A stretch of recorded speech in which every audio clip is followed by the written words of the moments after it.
lakho ngabele lona ukuba ngiphilise abantwana bakho. Ngicela ke Nkosi izulu nomhlaba lenkundla onginike yona kungabe inkundla ukuthi namhlanje ukuze ngizithole izitha zami, kodwa kube inkundla nje enhle yenkonzo. Amen. Ngoba thina abantu siyahlupha masinikwe ifa lasezulwini ukuthi asilidle, umuntu unelaguqe nje abe sebona abantu kufanele akhwele phezu kwabo, kanti lokho akulungile kunelisonto. Sizoke sidlule engomeni nje ka-75 ithi Nkosi nika indlebe zethu ukuze izwi lakho siyibambe singayiyeki imiyalo yakho. 75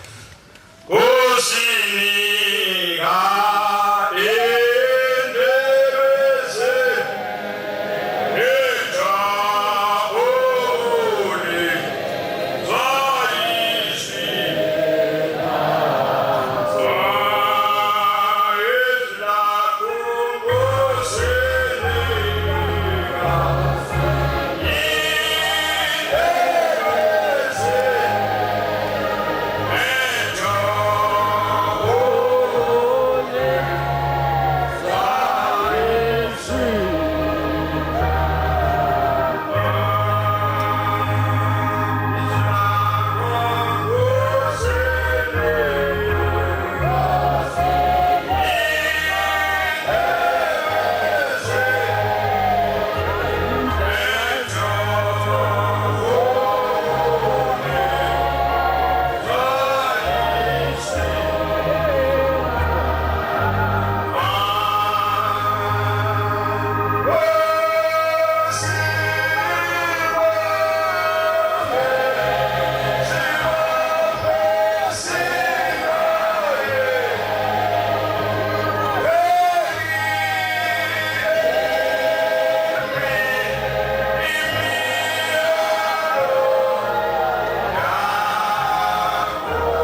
uqala umbhalo ekuthiwa ngesingisi phonetics, umbhalo jikelele ubhalwa udokotela iBonginkosi. La bhale khona yena ihlabelele zala ikhazi ehlula uphuzushukele zala umashezi enkandla. Uphuzushukele ucula kakhulu indaba ukudlala meshaya igitara. Kodwa wathi benika isihlabelelo kuthiwa cula la. Wathi hayi phela lezi akuzona ezasemhlabeni, lezi engizenza noma yini ezasemhlabeni. Ayibonge Inkosi. Obona ngoba ezala ekhaya ingoma zigugi, ngisho uNkosi yethu ngesimakathi ingoma keyboard olosho. Manje sihlakelelwa umuntu okwaziyo ukuhlabelela ukuthi khala. Angikhulumi na umuntu ohlabelela esiswini. Bona umuntu ohlabelela esiswini wonke lo uhlabelela esiswini uzicabangela into zakhe. Funa uhlabelela ingoma la ekhaya ukhululeke ngoba eyasezulwini. Yankulunkulu akusiye umuntu ungezwe abantu beligxeka lebandla belisho yonke into abayithandayo. Into bengagxekwa ikhuli. La engafunda iphepha lesingisi udeclare uthi wathi sengiyadabuka inhlangano yami isizophela i-National Party. Angathi uqhubeka nokufunda uthi ngoba angisagxekwa abantu ukungagxekwa kwami kuzobenza bangikhohlwe. Umuntu mayengagxekwa kugcine ekhohlakele bantu kanti ogxekwayo into yakhe yakhula. NjengobuNazaretha ayikho into egxekwa njengawo emhlabeni. Umuntu wakhulume lento oyibonayo ukuthi leli hayi uyabhela. Wathi umuntu awu lesonto lihle kodwa ngoba abantu bakhona babuye baganana isithembu. Ayilimi ngithi mengano yakholwa ukholwa kuJesu, uJesu wasesithenjini. Utshela kanjani ngithi mina uJesu kokwakho Abraham. U-Abraham wayenesithembu, uzalwe esithenjini uJesu. Solomon ngomfunda incwadi yama-11 verse 3 ithi uSolomon wayenabafazi abawu-700 amakhulu awu-7 nezancinzaka amashende zazu-300 kusho ukuthi wayeno-1000 eyedwa.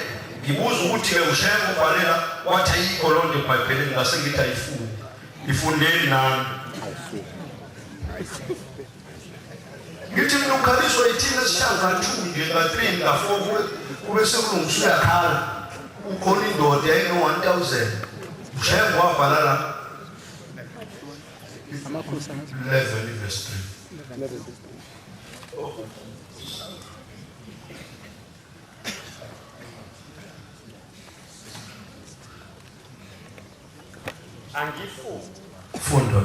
Angifunde njengoba seyibizile amakhosi okuqala isahluko 11 ivesi lesithathu. Wayenabafazi abangamakhulu ayisikhombisa 700 amakhosikazi nezincinzakazi ezingamakhulu amathathu sinethi 300. abafazi bakhe bedukisa inhliziyo yakhe. Uyabonga mama. Wona ngento eyodwa wayithatha inhlobo ehlukene.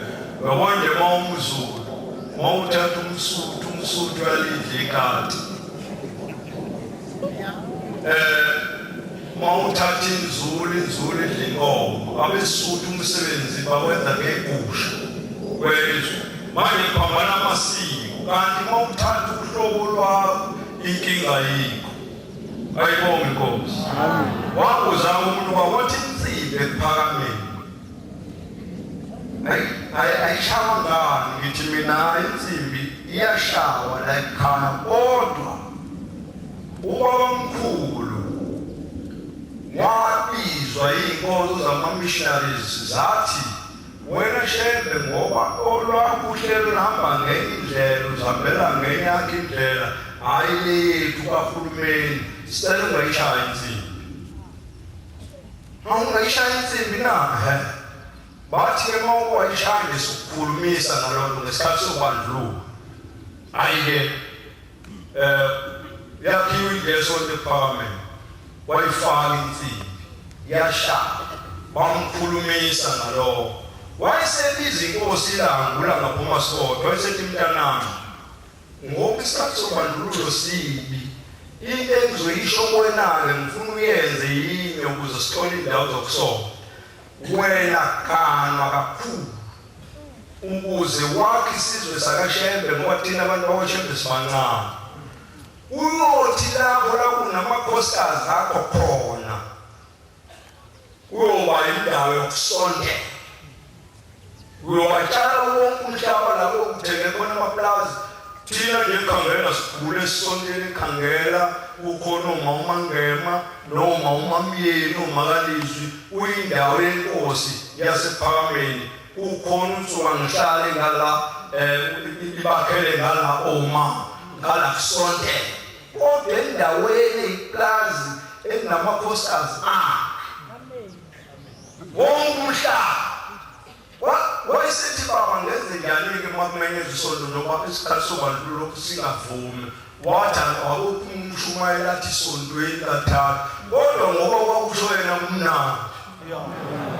Ayibonge inkosi njengoba noshumayeli makungena inkonzo avela akusuka memeza athi isontweni umnandi ngoba kwakusho yena. La kuleli bandla. Leli bandla likaNkulunkulu akulonela umuntu. Ithi incwadi yesambulo ngabona izwi elisha lehla. Kanti lale yaphi kanti? Ayikho into uShembe ayenza engazi ukuthi wenzani. Ngesikhathi kumuzwa wasePhakameni wahlukaniswa umgwaqo phakathi waqamba izindlu. Wathi ngala khona ubheka uZulu. Wayesethi ngala ukhona uJamengweni. Wathi kuhambe ngala uJamengweni ngokungangeni lutho. Ngisho amakhosi angena khona uthola isiqalekiso. Ngempela inkosi yangali vele ife mayingafanga iphuphi iphele inyama. Ngoba akuyiwa ngale. Washo ngala uJamengweni. Isayide elirayidi lelaba bheka uZulu. Ukuthi mayinkosi ifika kabheka beza uphuma isihlalo seplango swele siye phesheya. Ayibonge inkosi yasekhaya. Kufuna ukuthi ukwazi ngoba ukushumayela sikhuluma ngephezulu singaqala la phansi la sihlala khona akulungile. Ithi ngoma hlala nathi inkosi yethu lelanga lidlulele thina safika ezweni lokwena. Silala sikhona. Izinto zibona usela ukuze ukwazi ukuzibona ngaphambili. Ayikho into uShembe ayenza ngokungazi ukuthi wenzani. Ngiyawezwa nje amaduna ethi afuna ukusiphatha. Anikwazi ukusiphatha inkosi khona. Yona futhi ekhomba umuntu oyophatha thina. Hayi ukuthi osuka noma iliphi iduna noma ihenyane elizophatha thina. Funa ikawange kahle ukuthi minority ne-majority ey'mbili ey'hlukene. Ngoba umhlaba wonke singaphandwe iduna. Uwabe khona ayikho lo.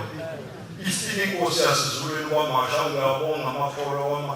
Ifike ngolesithathu wakhala amakhansela athi please kanti uShembe mhlaba. Shiva ngimnothi ilaza. Ukuthi mafuthi ngona kufanele ukuthothobala. Awukwazi ukuthothobala. Inkulu lento kakhulu angazi ukuthi ingafaniswa nani kuphela inkolo yasePhakameni mawukuyo ungahambi uzishumela. Ungakana yiNdiya mawukholwa nomlungu ngoba lebandla likaNkulunkulu. Niyangizwa? Umlungu wathi wamabele baba ishumi ekhetha inkosi asibakhele ithempeli labo bodwa ngoba uyogaqana amazinyo esingi. Uyabona? Bazose bafuna ukuganwa ithini. Nathi sifuna ukuganwa intombi zabo ezinamehla engingawemfela kanti akulungile. Sifundisiwe lokho inkosi yasePhakameni. Exodus 18:14. Hawubikela umuntu oyedwa njalo uma wenza izinto kuleli bandla. Kunjalo kubikela umuntu wasezulwini abantu abavumelekile ukuhamba kodwa uma beyezulwini. Kufanele kuhambe umholi wasezulwini phambi kwabo. Bacomplaina kuMose 18:14. Bacomplaina kakhulu uMose, bathi weMose uhlalele niwedwa bonke abantu beza kuwena. Angifunde njengoba seyibizile Exodus 18 ivesi le-13. Umkhwe kaMosi wabona konke uMosi akwenzela abantu. Umkhwe kaMosi babeganiwe benabakhwe babo, uyabona. Umkhwe kaMosi wabona konke uMosi akwenzela abantu. Wathi kuyini lokhu okwenzela abantu? Wathi kuyini lokhu okwenzela abantu? Uhlalelani wedwa? Uhlalelani wedwa? Abantu bonke bemkuwe ilokhu kwasa kuze kuhlwe. Bonke abantu bemi kuwe kusukela ekuseni kuze kuhlwe. uMosi wathi kumkhwe wakhe, uMosi wayesethi kumkhwe wakhe, ngokuba abantu beza kimi ukubuza kuThixo. abantu beza kimi befuna ukubuza kuThixo. Uma benendaba beza kimi, Uma benendaba futhi beza kimi, ngithetha amacala abo. njengoba silande sizothetha amacala obaba nobabamkhulu ababebhela ilevu ukuthi uShemba kabageze ngoba ugeza abangaphezulu nabangaphansi. Yabona, ngithetha amacala abo, Ngiyabazisa izimiso zikaThixo ngibazisa ngisho izimiso zikaThixo nemithetho yakhe. nemithetho yakhe. Ngiyabonga. Imisebenzi 13:26. Imisebenzi-ke eBhayibhelini engazisikole kuthiwa izenzo 13:26. Angiphinde ngiyifunde njengoba seyibizile imisebenzi 13. Ngiqale esigabeni sama-26. Madoda Bazalwa bantwana ohlanga luka-Abrahama. mina ngithi madoda bazalwane bantwana bakwaZulu. Nabo bonke phakathi kwenu Nabo bonke abaphakathi kwenu abamesaba uThixo. izwi lokukusindisa lithunyelwa kini. Izwi lalokhu kusindisa lithunyelwe kini. Izwi laShembe madoda alakithi kwaZulu lithunyelwe kini. Ngithi abahlezi eJerusalema namakhosi abo amakhosi ethu naye inkosi yasemaqadini nenkosi yasemangangeni abahlezi namakhosi abo eJerusalema bengamazi namazwi abaprofethi afundwa ngamasabatha namazwi amaprofethi asifundwa ngamasabatha onke bawagcwalisa ngokumlahla. bawagcwalisa ngokumlahla. Babelahla uJesu bekade behlala naye. Manje kuthiwa-ke madoda bazalwane nabo bonke abaphakathi kwenu izwi lalokhu kusindisa lithunyelwe kini. Ngoba nina benihlezi namakhosi la eJerusalema ningawalaleli kodwa amazwi afundwa ngamasabatha nsuku zonke. Kuthiwa odumo lokubonga kumvokhe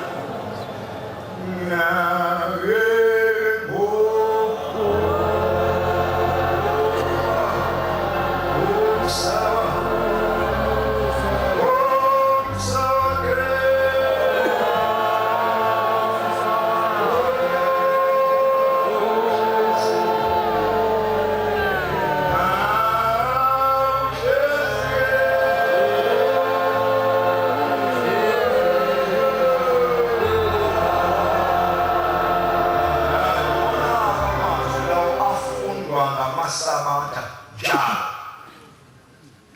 uShembelento kwayakha iqale ngisho uhulumeni iqale nombala ngoba kuyona yasemhlabeni. Angiyona into yasemhlabeni. Ngisho uShembe ngithi ngabe eThekwini kuthiwe kade kukhona uShembela uzokhala amandiya kukhala belungu bethi Shembe went past. Umuntu onjani lothi medlulile bangakhohlwa.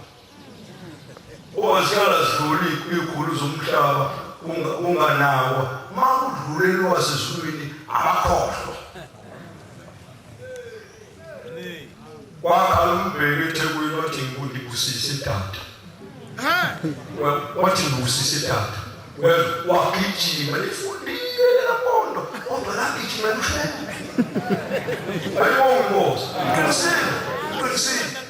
qinisile amukho umuntu ongezomthandazo emhlabeni amen bona abantu mina ngihamba nezigule ezima kabo ngambungu mnanga ngoba ngimfuphi ezinzima engihamba nazo kodwa yekilethe la ikhamba ikhokhomisa sifike sithi ciliza sayasibonde amen asaze sibone umuntu ukhala sanyuka lapha siyababa phezulu akhala sahamba la athi awu ngizizwe ngathi ngihamba ezulwini umntwana waphinda ngenwathi esindlakazi wathi mayiguqa la etsheni wathi awukazi ngangifuna ezulwini makhala abantu abakhuluma ngawo kuyini wena ufinya ngolimi njengenkomo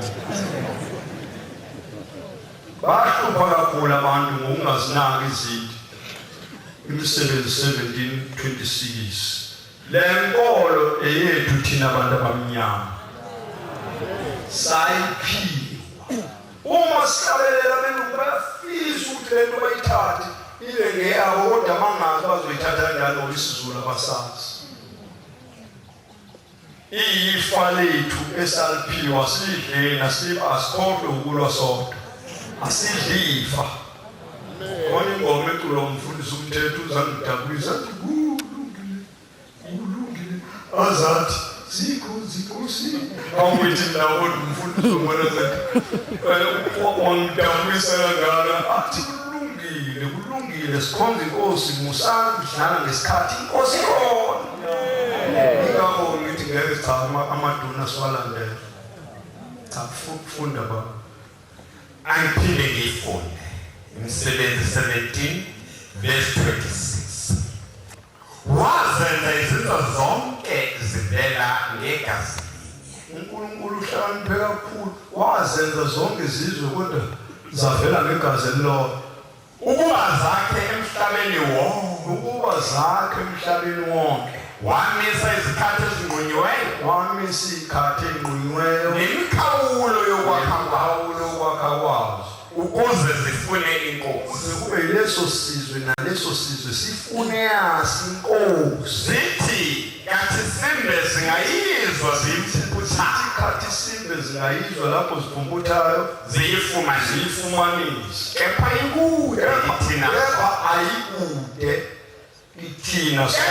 ikude kithina so ayibonge inkosi uyababona abantu mabesukela inyamazana abanye bagijima egqumeni abanye behlisa imihosha kodwa kanti inyamazana isukilele emkhomazi layilele khona mina ngithi gijimani ngey'ndlela zonke kodwa inyamazana ilele emaqadini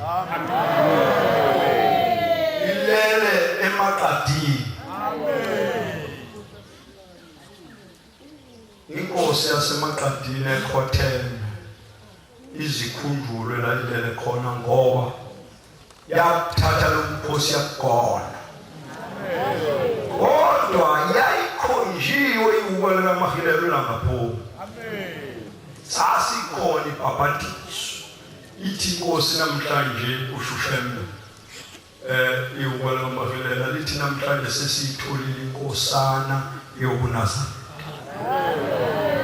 ephakameni izulu lalithi khwifi kwaqhamuka indoda igqoke ingubo enesiphambano esibomvu angazi noma mhlambe yayi-ambulance ngoba nayo yayifuna ukusiphatha sathi cha ngiyakubona mfana lo uzohamba nje inyanga izulu ngikutshela ukuthi umlungu ehamba naye yavele yathi inkosi phambi kwami yathi inkosi esemaqadini wena uzokwenzani la wayethi ummeli ethi uzoyibeka le nto yathi lalela lana uyayinyamalimika inkosi yathi ungafuni ubuchopho bakho bukhiwe ngefosholo hamba emzini wami amaqadini mani lana ungafakwa-ke enkosini yamaqadi ngikutshela ukuthi angimazi ukuthi waphelela bengena besinyathele endlini yesonto ngiyababona nje abantu beganga ngathi sinyathele endlini yesonto abantu sebefuna ukubhodonga itholele egolide ithi inkosi iphuma eMaritzburg nina fanele ningeze nina ngoba ngingene ebhokisini eMaritzburg ngobuxoki benu abanye benu lababe khona ngidodwe enhlangazi. Ngimisele umzobe umnewethu emisele umncane mfowajabo. Umncane kokusho efana koma lungafaka babona yethi bayihamba ngathi umhlaba uyazamaza ingawo abaninhlanhla ukuthi noma esefile wangcwatshwa emachunwini emhlumba abuya yombiwa ayomntwana amathamba akhe phakathi mfowajabo. Yethi bayihamba ithi osilanga umncane kwamntwana kaShemu wamazibuko uthi wabamkhulu amandla wonke ngwanikezela umfundisi. Wawinkinga wethu yahamba wawathi phethe inkonzo phambili wathi izulalile lana sekhaya. Abantu abaningi wabaqalekisa baba nothoko ngempela ngoba wayeushembana.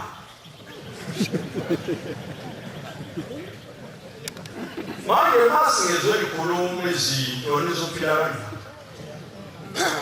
Ngoba izinto phela ziyadinga ukukhuluma. Lesonto inkinga obona ngoba uNazaretha uvumelekile ukugqoka into yomunye umuntu ngokuthi ushemba umazi ukuthi unakufakula. Umuntu ephakeme egijime egibela phezu kweyimoto yathi inkosi mbambeni imlethe la ushuka lukaMahilele. Yayisithi mkhumulele ibhantshi aligqokile wanthenga emasekenini. La emasekenini laligqokwa isosha lafa lafilempini manje uvuka ubusosha buvuka kulo. Umlemane lwakhumula ijazi kwaphila. Manje ungagqokelana nomuntu ngishokwena nje ungagqokelana ngoba umazi nesila nangigqokelana nje nomuntu ngabe ngigqoka bonke umbaka ndithi mayityawathi usale manzini uyiwalele rice etwile ongrain ngaphuza umele uthengela ubaba lapha ngathi phindise mbona akuthengela ongrain inothi ngokuthi uyayibeka ibhibhidle susa le ngathi nami oqala ukuthengela inkosi asephakameni uyithengela irice wothenga i-anticaro nomfazi ofaka iy'buko ubese uthenga-ke itesting nangoba amarayisi ahloliwe ungawaletha la ekhaya. Ngangimcwethu angithatha wonke umshizi uthengele kwakwethilobo. Ngisho abafundisi baziphameni mabevashe wababhekele lonke ngoba necala lenkulunkulu. Owenza nje into iqonde ngqo. Mina lapha ngithi kufika befundisi ngivele nje ngijule ngibuyise yonke into emnandi ngiyibeke la ngoba ngisuke ngifuna abashiya inhlanhla. Bayithanda phela. Inhloso nje yami kusuke kuyileyo. Yingakho-ke ngithi izinto zonke anositela ungafani nomuntu wenkonzo ibhukudwana ungazi ukuthi yini efanele ayisho nangafanele. Amabhukudwana ayahluka. Lalela-ke ngichazela. NgoJulayi nje ngike ngezwe erediyweni. Ngizwa ukuthi wakhona umuntu oshadiswe nenja. Ngilalele abanye bakuzwa. Umuntu oshadiswe nenja lo khulumayo ngathi ngaze ngabuyisela imoto eceleni ngilalela lokukhuluma. Uthi lo mfundisi igwababa labakholwa namagwababa. Uthi ningahleki njengoba ngiyazi ukuthi niwanuthele kulomshado nje nizindimane nizohlela ukuthi nibone engazi niyibona. Uthi-ke intombazane le isingitshelile ukuthi njengoba ishada nenja ngilwa nokuyiduduza ngoba ibisikhathela amadoda ibithi mayehamba nendoda ibishetheza abanye abafazi. Kanti le ngcanga ihlonipha yona yona.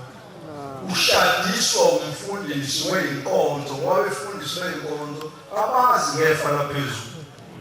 Obona ey'nkonzweni akaze kunikelwe ngenkomo nangembuzi nangebusha kunikelwa la ekhaya phela ngoba ekuphakameni kunothixo ophilayo. uNkulunkulu wakhona kasondisa umungu uyakhuluma.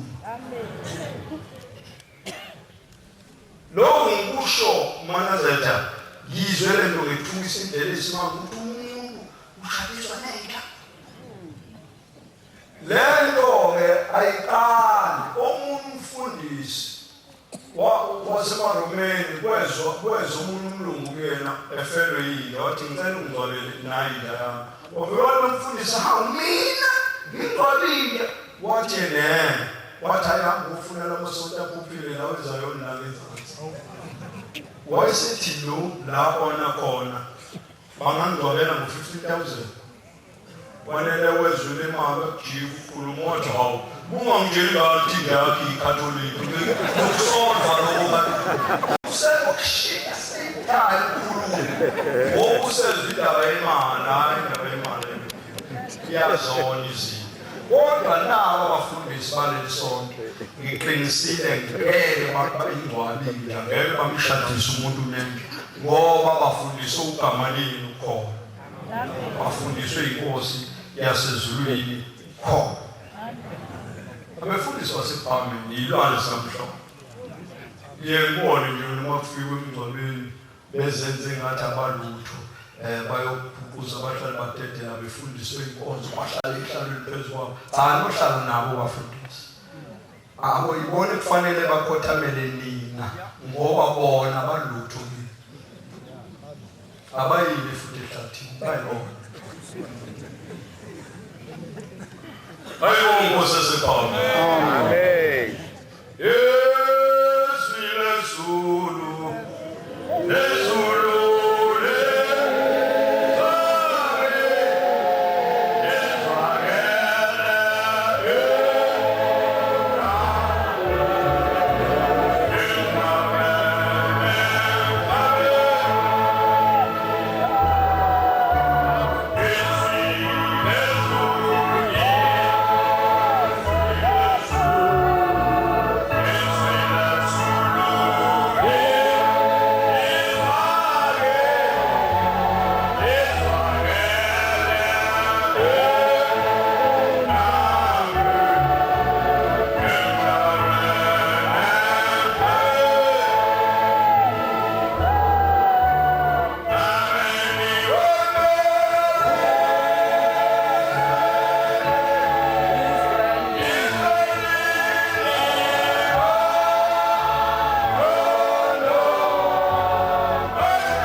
ngisize ngento eyodwa, ningazishibhisi, ningawakhi lamakhekhe kuthiwa amaqinambombo kuleli bantu.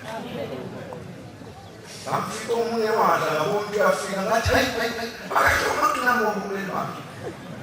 Wokushibhisa inkolo yethu uyenza ibe phansi. Into eyingane leyo uqoya yonke abantu. Ayibonge Nkosi. Thina sithi amaqinambombo idliwa lonto kuleli bandla ngoba yinto leyo eyingane. Into ilungile kubantu beyinkonzo bavele basonto ecrash. Into abayenzayo vele iy'ngane zesikole. La ekhaya wenziwa into yabantu abadala. Obona ngoba ngisho ukucula kona ekhaya amacula kona wethathandwa indoda yasezulwini. Hayi umuntu. Hayi umuntu. Yathi inyanga yezulu. La maculo lawa aqambe ubaba neNkosi asanele. Ngisaba ngoba anele. Nawe uyabona anele. Mhlambe nawe uyabona kancane anele. Awu 242 esokuqala sithi Nkosi yelela ubaba. Esesibili sithi ngisize ngothando lokuntwana olungafiki. Esesithathu sithi Nkosi kususa ubuNazaretha. Esesine sithi izana. Esesihlanu sithi nina nithanda ukuphila. Esesithupha sithi sawubona Baba. Esesikhombisa sithi lithithisa. Ngazikubha nje zonke. Ngoba ngazazi priwo. Dalo. Ifundiswa uNgamaliye ukuthi iculani kanje. Khona amaculo la ekhangathini bese asathi masingathinta manje sikhulelwe zonke into. Elinye silithinde manje umbalo wezulu usuke manje aculwa ngeyikhathi ezifaneleyo. Omunye ngamuzwa iJudiya ethi asinawa ngathi yizoxoshwa ekhaya abantu sithembele.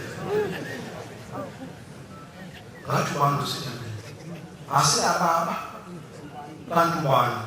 Hayo leyiculo lalitulwa ngufuthi Yesu. uJesu phela washona. Amen. Masingabhalelwa namapeti neliphumela lakhe kwawasho. Wathi uShembe uyafa, uJesu akaphatha thambo ongafika. Ithi incwadi masifunda namaRoma, incwadi esisiphambanweni kwabhalwe ngumbhalo wamaGreek nowamaRomani.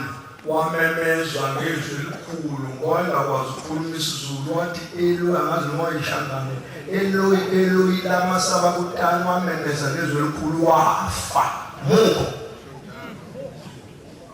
wathi uShembe yafa lo thatha umuntu njengoba sezulu hlala kuyela lo daliwe lo uNkulunkulu ngisho umfazi mefelwe indoda ungenwa ephila ngoba lenye siyambile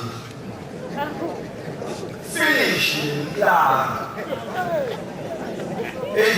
thina sikhuluma nje verbally befundisi lokho ngeke sichithele njengebandla eNdiya sibeka njengembhalo abantu sengeniwe umkhokheli ngithi umkhokheli kumfazi angeke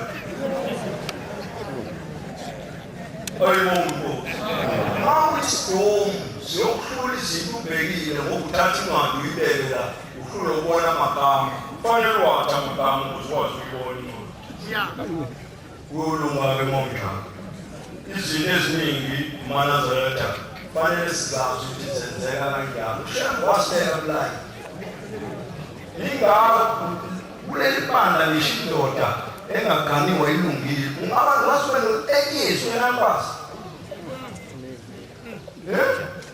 usuke no-40 futhi awugani unenkinga udinga nje umthetho wakho ukulungiswa ngoba khona ungahambi kahle mina ngisazoshaya futhi phela ndawo ngoba anginamabhizi umfazi oyedwa funeka nami nomnyazana ezinye ingane ayibonkoza zibaba bazala abafundisi wabafundisi fanele bazalwe yimina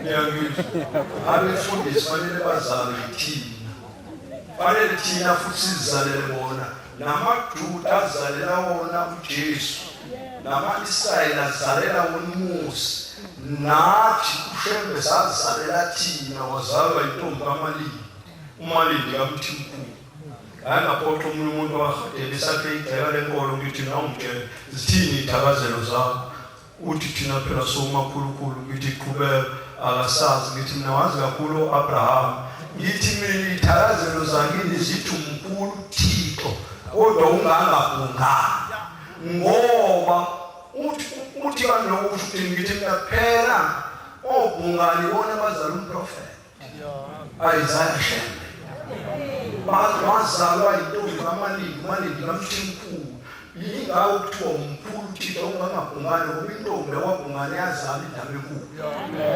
wathi yini ngithi mina ngibheka inkalini ngoba uyisiphungusha Baba Nkosi yamakhosi ngiyabonga kumdala wensuku ngiyabonga Baba Nkosi yamakhosi ifo ngiphelo ngicela ukubuyisela esihlalweni sasezulwini Siyabonga amazwi amnandi esithole umfundisi wenkosi zimbusise